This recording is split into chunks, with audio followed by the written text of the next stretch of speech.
The United States is threatening to pull out all of its troops out of Afghanistan by the end of the year unless the country signs the Bilateral Security Agreement with the U.S. and soon. This following a telephone call between U.S. President Barack Obama and Afghan President Hamid Karzai. CCTV's Nathan King joins us now with more on all of this. Nathan? Thanks, Mike. Yeah, this is the latest in a round of tense standoffs between the Obama White House and Hamid Karzai. The plan was to leave 10,000 U.S. troops in the country at the end of 2014 to train Afghan forces and to conduct anti-Taliban and anti-terrorist missions. But the U.S. says it needs this security agreement signed and that, among other things, would grant U.S. troops immunity from prosecution. And time is running out. America's longest war is finally coming to an end. But one staunch US ally, Afghanistan's President Hamid Karzai, is now at odds with Washington. Under a negotiated deal, 10,000 US troops would stay. But without Karzai's signature, the US is contemplating a full withdrawal.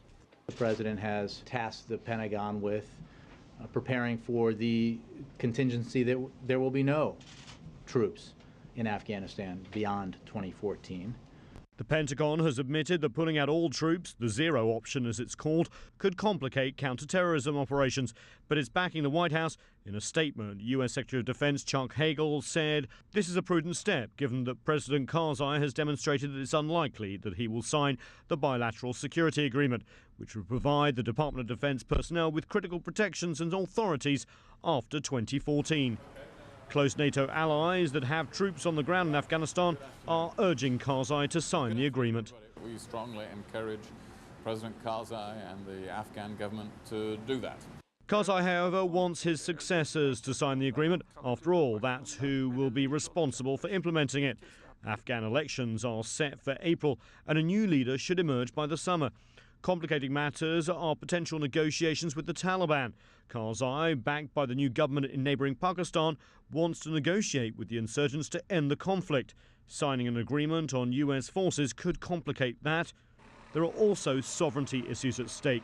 Recently, Karzai asserted Afghan sovereignty after 65 suspected Taliban fighters were freed from prison. The US protested the move, saying those fighters were responsible for killing NATO and Afghan soldiers. Karzai accused the US of harassment. And remember, the US fully pulling out of Iraq was brought forward after a failure to secure the Bilateral Security Agreement over the status of US forces on the ground there. And some commentators are saying that Karzai not signing this agreement could be convenient cover for the US to completely pull out its forces at a time of deep military cuts.